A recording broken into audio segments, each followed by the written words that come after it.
the end of the World Academic Society of Medical Qigong conference and my overall thoughts and impressions about it.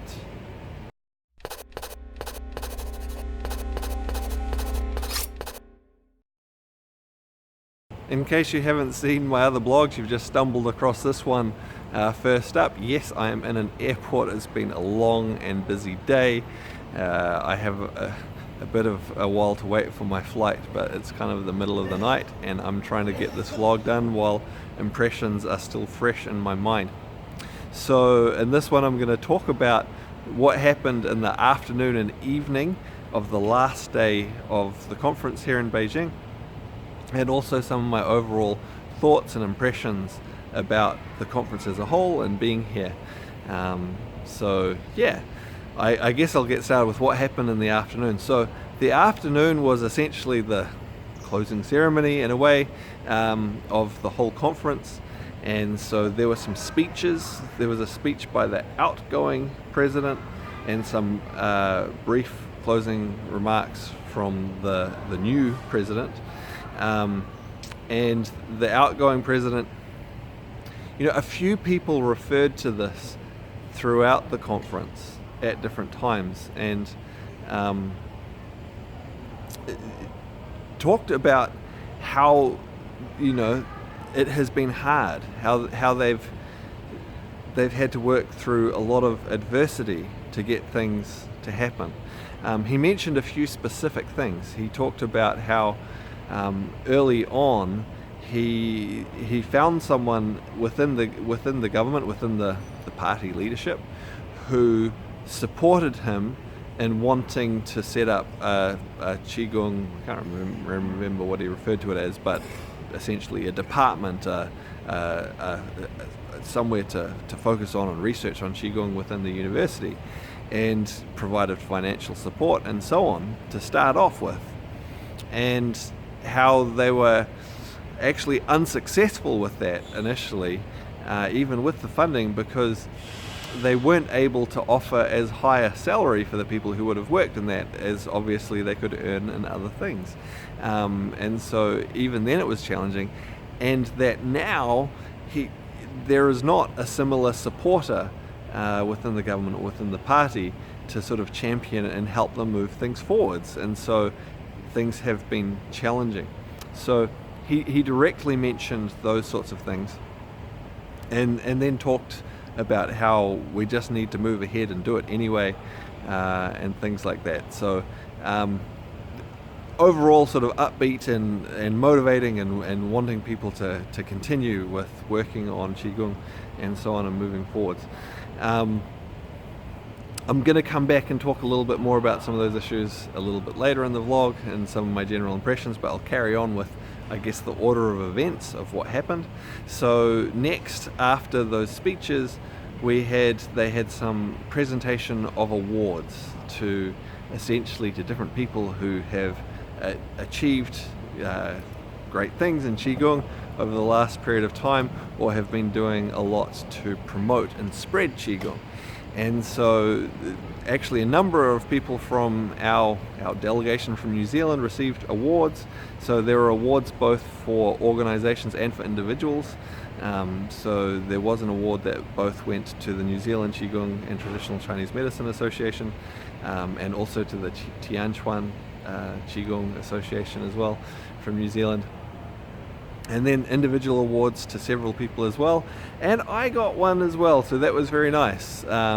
So yeah, I think I've got some video footage of that I'm probably putting on top here. So that was a really nice thing. I have actually done quite a lot to promote Qigong over the years, both individually and within associations, to try and get things out there. So it's really nice to receive some recognition for that. Often that recognition never comes, but that was really nice. So after the awards, we had a little bit of a gap while we waited for the very last part of the day, which was a final dinner. And oh my goodness, the banquet was just well, ridiculous. They just piled plate after plate after plate after plate. And then there was lots of toasting and photos and photos and photos. There's always lots of photos. And then towards the end, singing and all sorts of things as everyone celebrated the conference. And, really, I think there was a lot to celebrate. I think it was an awesome conference. For me personally, it was really, really motivating and inspiring in a lot of ways. I've mentioned in some of the other vlogs, there was a real mixed quality in terms of the presentation and things that went on, but great that people are doing it. And some of it was really high quality, some of it was sort of early stages, but you could see the potential, and some of it had a bit further to go. But just fantastic that there's this forum to come together to encourage and to present these things and bring these things together. So that was super awesome. It's really motivated me to think about, what I possibly can do. I've mentioned before, I've had a long-term sort of ambition or goal to be involved in some research at some point, and it's motivated me to think, specifically, what can I do to actually get this started? Because I think there is a great role for more quality research for Qigong. It'll help in a lot of ways. I guess on that, a couple of things I found interesting about the conference. In many ways, it seemed to me as an overall impression that not all that much progress has been made since the 80s, when there was quite a bit of Qigong research going on, and things haven't sort of moved forward as much as you would think might have happened across that period of time.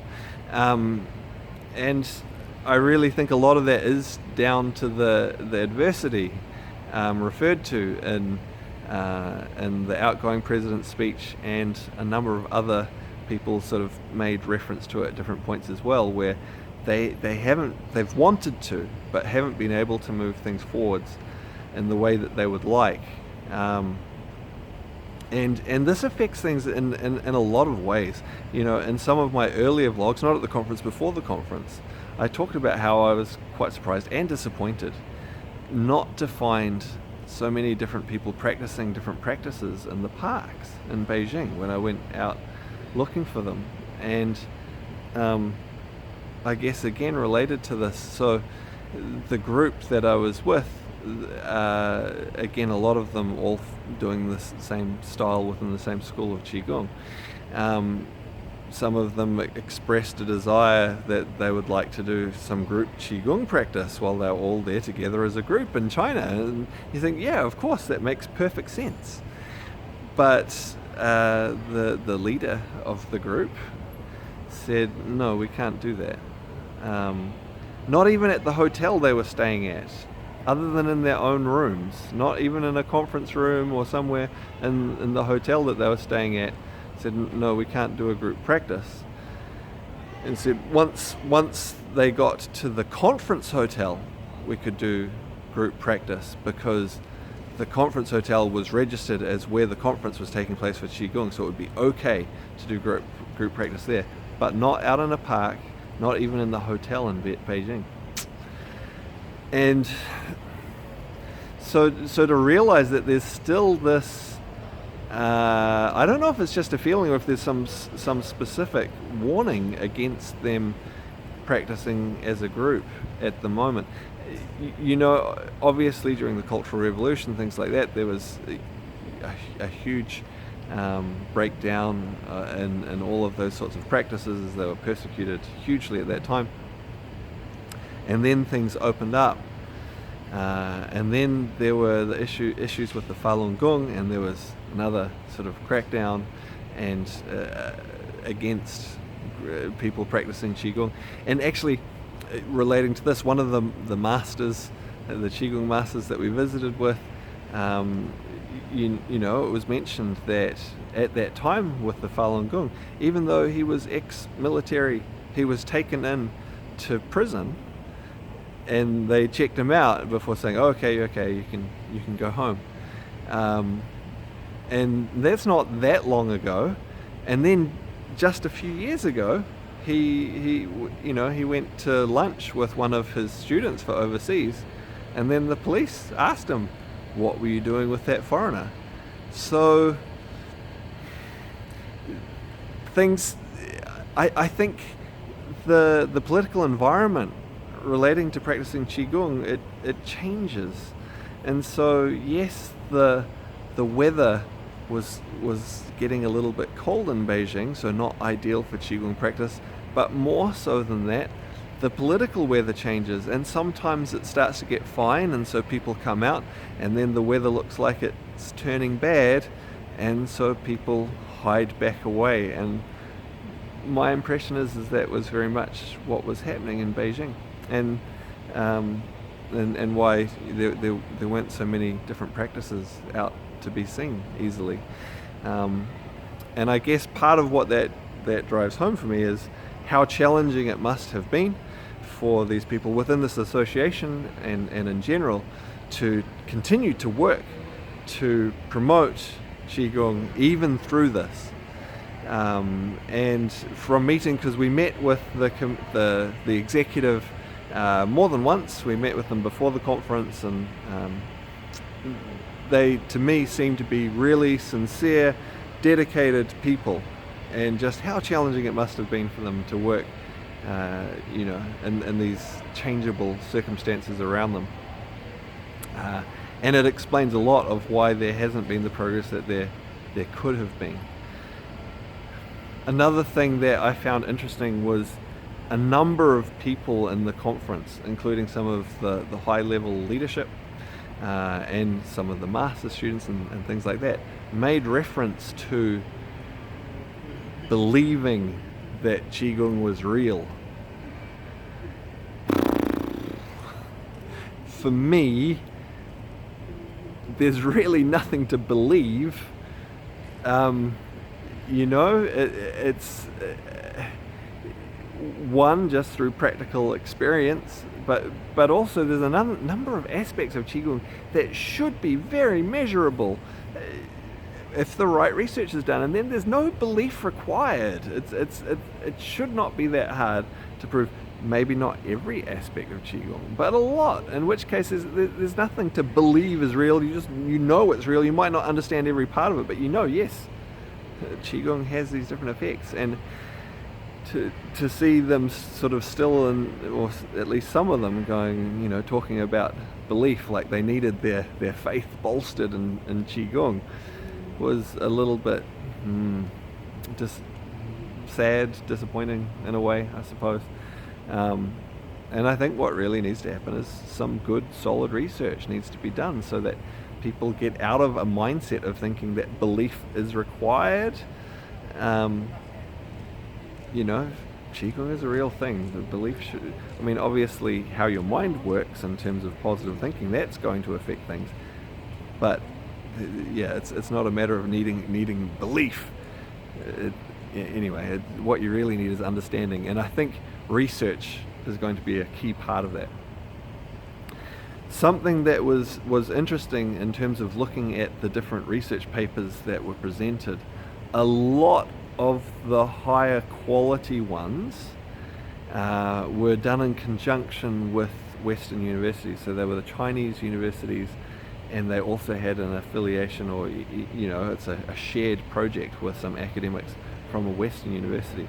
And I think that is probably a really valuable way forward to get some of this research done.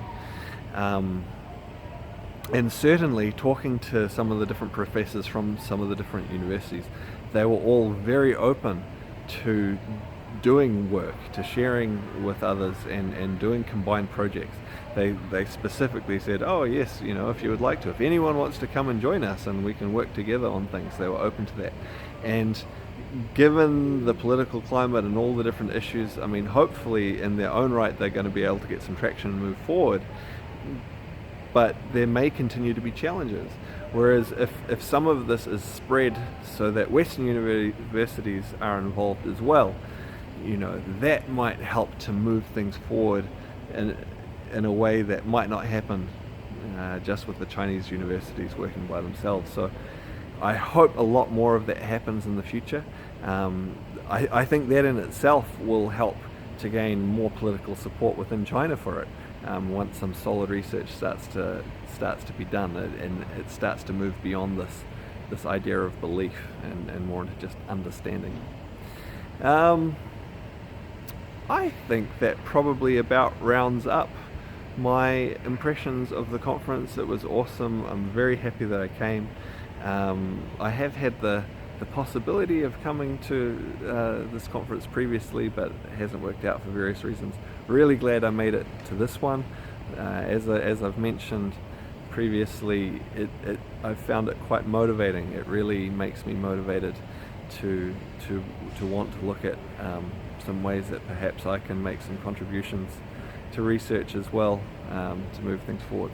So I hope you've enjoyed the vlog, and I look forward to seeing you on the next one.